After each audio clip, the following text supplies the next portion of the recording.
আল্লাহ মালাকুল মাউত কে বলবেন, মালাকুল মাউত কি অবস্থা? বলবে সব শেষ। মাইয়াব্বা, কে বাকি? মালাকুল মাউত বলবে জিনেরা বাকি, যাদেরকে দেখা যায় না। আল্লাহ বলবেন জিনদেরকেও শেষ করে ফেলো, রুহু কবজ করো। মালাকুল মাউত আজরাইল জিনদের রুহু কবজ করবে। আল্লাহ এবার জিজ্ঞেস করবে, ইয়া মালাকাল মাউত আখবিরনি মাইয়াব্বা, এবার বলো আর কে বাকি? মালাকুল মাউত বলবে, আল্লাহ মানুষগুলো সব শেষ, জিনগুলাও শেষ, এবার বাকি ইবলিস শয়তান। কে বাকি? ইবলিসরেও শেষ করো, ইবলিসও শেষ। আল্লাহ আবার জিজ্ঞেস করবেন, ইয়া মালাকাল মাউতি মাইয়াব্বা, আর কে বেঁচে আছে বলো? মালাকুল মাউত বলবে, আল্লাহ আপনার কথা অনুযায়ী পৃথিবীর সব মানুষের রুহু কবজ করলাম, সব জিনদের রুহু কবজ করলাম, ইবলিসের রুহু কবজ করলাম, এখন আছে শুধু ফেরেশতা। আছে কারা? যাও ফেরেশতাদের রুহু কবজ করো। ফেরেশতাদের রুহু কবজ হয়ে যাবে। এবার আল্লাহ জিজ্ঞেস করবেন, ইয়া মালাকাল মাউত আখবিরনি মাইয়াব্বা। মালাকুল মাউত বলবে, আল্লাহ আপনার কথা মতো ধরে ধরে সব শেষ, ফেরেশতাও শেষ, 4 জন ছাড়া। কয়জন ছাড়া? জোরে বলেন, কয়জন ছাড়া?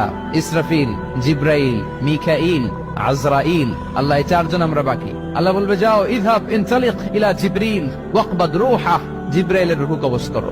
ইযহাব ইলা ইসরাফিল ওয়াকবাদ রূহাহ, ইসরাফিলের রুহু কবজ করো। ইযহাব ইলা মিকাইল ওয়াকবাদ রূহা, রুহু কবজ করো। ওই 3 ফেরেশতাও শেষ। এবার আল্লাহ তাআলা জিজ্ঞেস করবেন, ইয়া মালাকাল মাউত আখবিরনি মাইয়াব্বা, হে মালাকুল মাউত আর কে বাকি আছে বলো?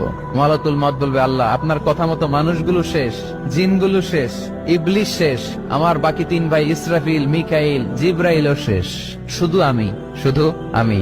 আল্লাহ বলবেন, কেউ নাই? মালাকুল মাউত বলবে, না আল্লাহ কেউ নাই।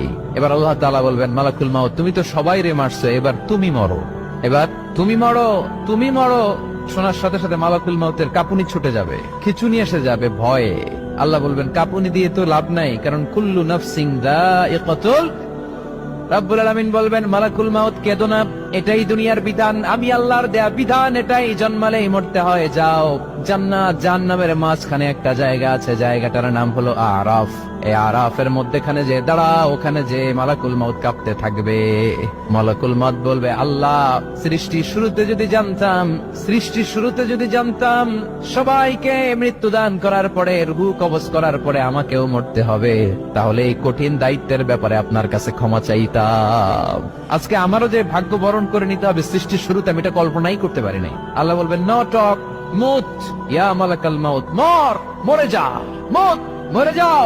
বলার সাথে সাথে মালাকুল মাউত এক বিকট চিৎকার হাঁকিয়ে মরে যাবে। মালাকুল মাউতের চিৎকারটা সেদিন এত ভয়ঙ্কর হবে, বিষ্ণু ঈসা ইসলাম বলেন, ওই চিৎকারের আওয়াজ যদি পৃথিবীর মানুষেরা কান দিয়ে শুনতে পেত, তাহলে কিয়ামত সংগঠিত হওয়ার জন্য আলাদা করে ইসরাফিলের সিঙ্গার প্রয়োজন হতো না। ওই চিৎকারের আওয়াজে প্রতিটা মানুষ কানের পর্দা ফেটে ওই জায়গায় লাশ হয়ে পড়ে যেত।